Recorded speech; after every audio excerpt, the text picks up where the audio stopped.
As Egypt ends a travel ban on US NGO workers, questions are being asked. Will this move defuse the standoff that's plunged US-Egyptian ties into a crisis? Has Egypt's military junta responded to US pressure? And what impact has this decision had on Egypt's judicial independence? This is Inside Story.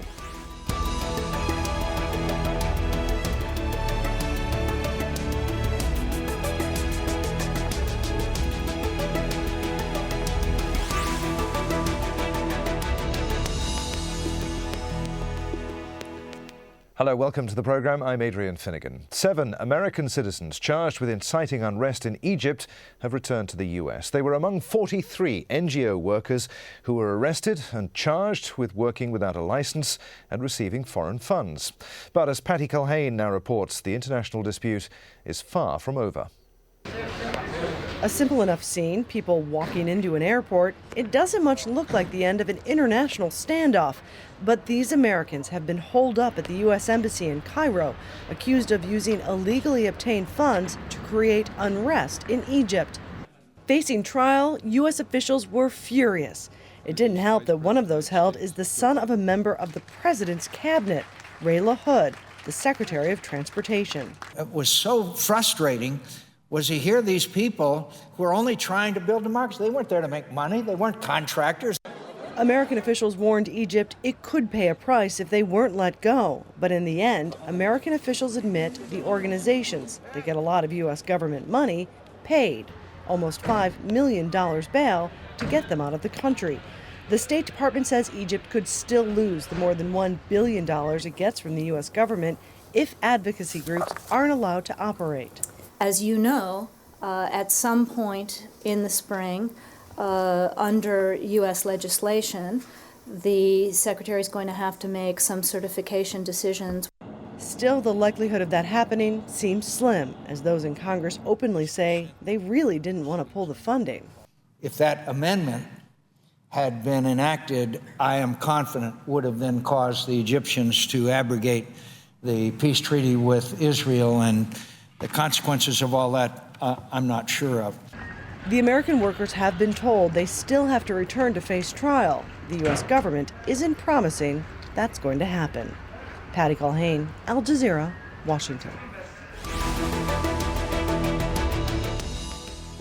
Well, prominent among discussions between US and Egyptian officials was the fate of roughly $1.5 billion in US aid appropriated for the fiscal year 2012. So, what sort of financial help does Egypt get from the US? Let's take a closer look. Most of the American aid goes to the Egyptian military. That's according to the US Congressional Research Service report. Over the last 30 years, Egypt's been the second largest recipient of US foreign aid after Israel. In 2010 and 2011, $1.3 billion went to strengthen Egyptian forces. The bulk of the military assistance goes to pay for Egypt's purchases of military hardware, upgrades to existing equipment, and maintenance and support contracts. Another $1.9 million went for training meant to bolster long-term US-Egyptian military cooperation. And it's also worth mentioning that the US grants Egypt around $250 million in economic assistance, and that's divided among several sectors, including health, education, economic development, and democracy promotion. So, has Egypt's military junta responded to US pressure? And what impact has this decision had on Egypt's judicial independence? Let's get the answer from our 3 guests today. In Cairo, Heba Morayev, the Cairo representative for Human Rights Watch. From Los Angeles, we're joined by Hussein Ibish, Senior Research Fellow at the American Task Force on Palestine and a writer on the Middle East. And from Cairo, Abdallah Shleifer, Professor Emeritus at the American University in Cairo, and of course, veteran journalist. A warm welcome to you all. Abdallah Shleifer, we'll begin with you. A Muslim Brotherhood spokesman called the lifting of this travel ban a regrettable decision that shows that the US continues to interfere in Egyptian affairs. Does it? Well, I think the statement is bizarre, and I'll tell you why. I happen, among other things, to be on the executive board of the Center for Study of Islam and Democracy, which is a Washington, D.C. think tank. And I want to make it very clear now that the CSID, as it's known, does not operate an office here in Cairo or engage in human rights activities, because I don't want to be detained after the broadcast is over and I leave the studio. The CISID is a think tank, and for years it has operated in the United States, urging the U.S. government, the State Department, whatever, to open dialogue with groups like the Muslim Brotherhood, with groups that were considered to be nonviolent, moderate Islamist organizations, and it would go and encourage dialogue between Islamists and moderate secularists. And for those efforts, it received, because it came under attack. It was attacked by some leading Islamophobes in the United States for doing this. And when it came under attack, it was defended by the leadership of both the National Democratic Institute and the Republican Institute, two of the 5 groups that have suffered from this attack. So it just strikes me as bizarre. And also we know that young members of the Muslim Brotherhood have participated in some of the training sessions, which were open to anybody of any political persuasion, that were run by both the Democratic and Republican Party institutes that are operating here. So I think it's all, there's a tremendous demagogic element to what's being said here, whether it's being said by a Mubarak minister, Faiza Abu Naga, who's a carryover, who served for Mubarak in the cabinet for many years, or it's coming from the military authorities. I just think it's demagogic. Yeah, we'll come back to some of the points you raised in just a moment. Heba Murav, what's your view of all of this? How did it become so incredibly politicized and end up playing out, domestically at least, as a bilateral spat between the US and Egypt? Well, I think it's important to remember that this whole investigation began last summer in July, and at the time was looking at both Egyptian and international organizations who were not registered under the repressive Mubarak NGO law. So at the beginning, the entire human rights and democracy NGO community was at risk. But then over the months, as the Egyptian government smear campaign against organizations receiving foreign funding and international organizations operating in Egypt kept escalating, and the corresponding responses from US officials also started to escalate, in particular after the investigations began, after the raids, and after, of course, the travel ban imposition. That's when public attention in Egypt and the media's attention, I think both internationally and within the Egyptian media, really just focused on the bilateral nature of the dispute. But the broader context is often forgotten. And of course, the decision to refer the investigation to trial, I think, was the big turning point, and the reason that the current situation is such a disaster, both from the Egyptian government's perspective and in terms of the backlash to be expected in the next days. Because at that point, once it went to the judiciary, the case was, in a sense, out of the hands of the Egyptian authorities. And that's why the latest decision, basically going beyond what the presiding judge in this case should have been the one to actually lift the travel ban. But this latest decision really illustrates the complete politicization of the whole issue at this point. All right, let's get a view from the United States. Hussein Ibish, how's this whole affair being seen there? Does Congress fully understand, do you think, the nuances in this case? No, I think that I think there are very few people. There are few people in the Senate and one or two in the House who have the background knowledge to understand it, and I don't know how many of them have made a big effort to understand it. I mean, there have been many people in Congress, Senator McCain and Lindsey Graham and many others, who've been personally involved in trying to get the Americans who are facing charges out of Egypt. But no, I don't think there's a strong sense of the dynamics within Egyptian internal politics that drove this. And I think, that one of the problems is it is very complex. It's very murky. It has shifted, as both of your guests have talked about. And there are layers of irony and demagoguery here that are quite profound. So you really have to have a very sort of profound sense of irony, I think, to appreciate the Muslim Brothers would now be criticizing this for nationalistic reasons, demagoguing it. That the elements of the Falud, the remnants of the regime, and people probably very closely associated with the unreconstructed Mubarak-era mukhabarat would arrest Western-oriented NGOs and complain about them as the foreign hand behind unrest in Egypt and manipulation and interference, and do nothing at all about money coming to Muslim Brotherhood, to Salafist organizations and others from Gulf states and elsewhere in the Middle East. And then the United States, the reaction in the United States was also very ironic, because it was, first of all, a total overreaction. People were talking about this as if it was the Iran hostage crisis again, which is absurd. And the absurdity of sort of putting the U.S. military aid to Egypt at stake over this, because first of all, that aid is a jobs program for Americans. It's not a treasury to treasury cash transfer. It's all to buy American products. It's virtually a subsidy to American companies that would be illegal under both U.S. and WT regulations. The other thing is, of course, that what the Americans never did is the thing that really would have gotten the attention of the Egyptian authorities, which is to go after the 3.5 and now I guess it's $4.5 billion bailout that the Egyptian government and SCAF are seeking from the IMF. The United States has huge sway with the IMF. They never raise that issue. So I think there's an incredible amount of kabuki and theatrics and demagoguery, and a lot of it is laughable if it weren't so dangerous. Okay, laughable and dangerous. Abdallah Schleifer, who is to blame, do you think, for this mess? You mentioned before Faiza Abul-Naga, the minister who brought the charges. What do you think were her motivations in doing that? Is it her? Is she responsible, or the Supreme Council? Well, certainly she is the public initiator. And, this is an issue that precedes the Tahrir uprising.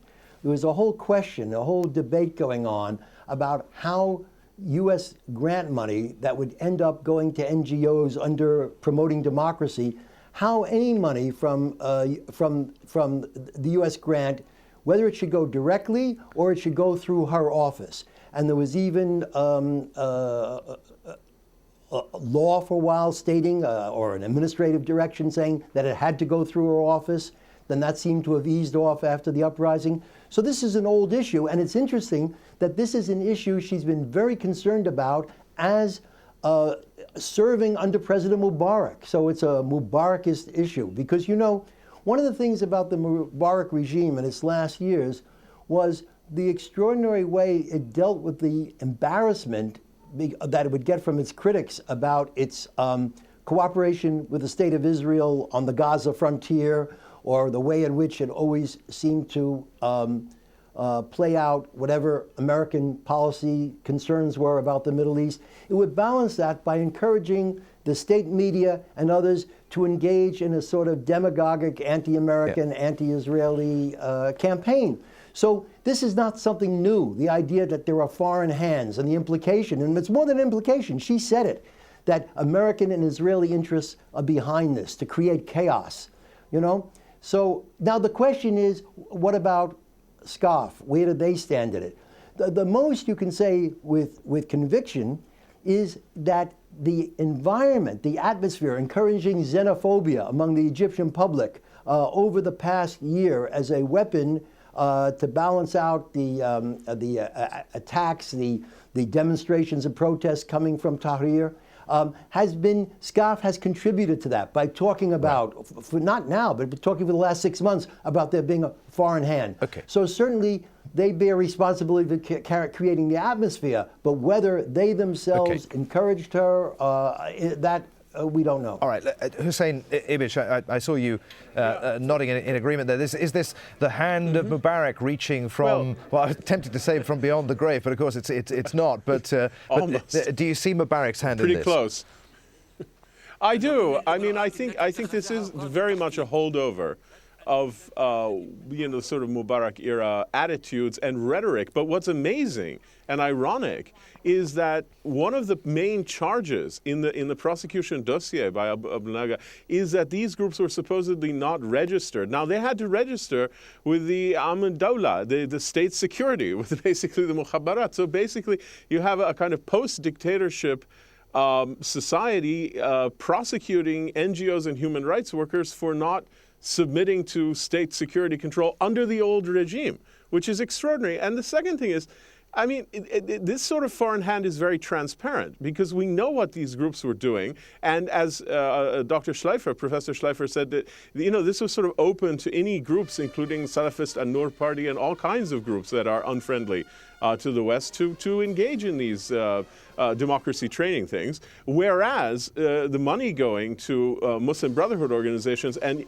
more even Salafist organizations has been very not transparent. And in that sense, there's sort of only interest in Western engagement in Egypt and not other engagement from other Middle Eastern countries that seems to have had a much bigger impact on, say, the outcome of the parliamentary election. It's ridiculous in every way you slice it, but it is really very dangerous for the reason Professor Schleifer said, that everyone is trying to now you've got the remnants of the old regime, Abu Naga, you've got the military and the Muslim Brothers all using this, playing on nationalism, xenophobia, chauvinism, and other paranoid sort of demagoguery, and that really is a dangerous thing for Egyptians, I think. Heba Moraev of Human Rights Watch, I want to know what impact this whole affair has had on your ability to work on the ground in Egypt, and also lifting the travel ban was a de-escalating step, but highly unlikely, of course, that the US citizens who flew out of Egypt will return for any court hearing. Where does that leave local Egyptian staff, the non-US staff? Will they continue to face criminal charges and trial? Well, I think that's one of my greatest concerns right now, is that the Egyptian staff of these US and the German organization are the ones most at risk right now, because the charges haven't been dropped yet. The case was referred to a different circuit, and so a new judge will have to restart the trial. But the charges stand, and after all these months of the smear campaign and the rhetoric against them and these accusations of them being foreign agents, I think they're in a very vulnerable situation. And not just these organizations, but also all the other organizations that were under investigation, so all of the Egyptian human rights community. These are all organizations who were not registered under the NGO law, so the NGO law is the source of the problem. And at the moment, there is a process in Parliament, out of the Human Rights Committee in Parliament, to draft a new NGO law. The Muslim Brotherhood have a draft, there's a joint civil society draft. So that could be one potential way out, is for the judge to dismiss the charges in this case, to wait until a new NGO law is adopted to allow all organizations to register under it, and have a space of about 6 months to get all the organizations to register. This is the recommendation that we've been pushing very strongly from the human rights community, because of course the impact of this whole trial on the work of human rights organizations has been disastrous. I think one of the things I remember the most from Tahrir last year is that for the first time human rights organizations became the heroes of the revolution, and people were no longer afraid to speak to them because they knew that under Mubarak they were always monitored by state security investigation. And yet over the last months, Faiz Abu Naga, the Mukhabarat and the SCAF have succeeded in turning human rights advocates again into these pariahs of society of which we need to be suspicious. And this has had an impact on their ability to work, and a very real impact on their ability to operate right now, because they've been unable to receive funds because of the risk of the investigation. So I think this is in the interests of people like Faiz Abu Naga. I think it's also in the interest of the Mukhabarat, and it's ultimately also in the interest of the SCAF, because these are the organizations calling for the prosecution of SCAF leadership for the crimes of torture, for the virginity tests, and for the killing of protesters using excessive force again and again over the last months. Hussein Ibish, is there an understanding, and I must ask you to be brief if you can, we're rapidly running out of time here, is there an understanding in the US that however well-intentioned pro-democracy programs do have a tendency to end up fostering resentment and suspicion more than advancing democracy and civil society abroad? They're often too heavy-handed. Yeah, no, I don't think there is an appreciation of that. I think this is seen as just a very normal, nice, healthy, happy thing to do. And I think there's a complete shock and disbelief that almost everyone in Egypt, now including the Muslim Brothers, who I would add to the list that we just heard as organizations that might have an interest in suppressing Egyptian human rights and pro-democracy activists, I think there's a complete shock in the United States that particularly a post-Mubarak, allegedly post-dictatorship, newly free society would take this attitude towards what are relatively and to all intents and purposes transparent human rights and pro-democracy activism, and at the same time, by the way, not be interested in a lot of other foreign work in Egypt that is not transparent and that has apparently had a much bigger political impact, at least in terms of election results, and nobody seems to want to talk about that.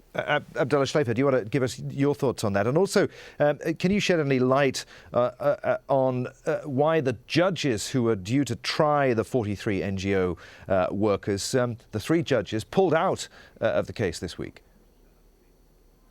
Well, there's a lot of discussion about that, and until they really clarify it themselves, we won't know. But part of the feeling is that the whole thing is an embarrassment, and they just don't want to have their to be involved. You know, it's an embarrassing case because it is sort of scandalous. You know, one of the things I think we should bear in mind is that all of the NGOs involved, and many, many others that have not even been, not been accused yet, all of them, it isn't that they were indifferent to registration. They all filed papers for registration. It's simply that those papers sat on the desk of either the minister, of either Faiz Abu Negro, or of state security, because these were the 2 groups that were involved in it. And it was understood that they were working, and it was all very open, and it was sort of like understood between even the Mubarak government and the NGOs that they were operating on a de facto basis pending an eventual decision on their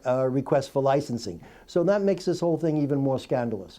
Heba Marayev, it is fair to say, though, that some of these groups, unlike Human Rights Watch, are not wholly independent. They do have links with political parties and arms of government, don't they? Well, what governments have a right to do is demand transparency and to regulate the kind of financing that organizations can have. But what the Egyptian government wants to do, and this has been very much security agency driven over the past years, is to pick and choose which projects to authorize in terms of foreign funding and which kinds of foreign funding they want to allow at different times.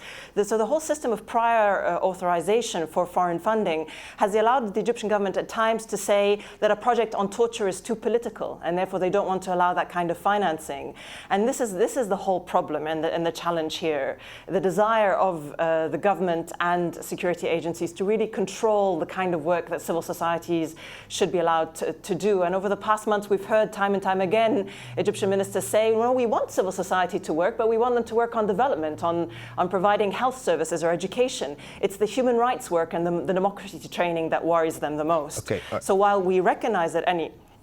No, sorry to interrupt you. We're rapidly running out of time. Abdullah Shleifer, we've got about a minute left here. Bearing in mind everything that we've heard during our discussion here, if Egypt went ahead with a trial of the non-US NGO workers, the ones who are left in the country, how would the Egyptian public react?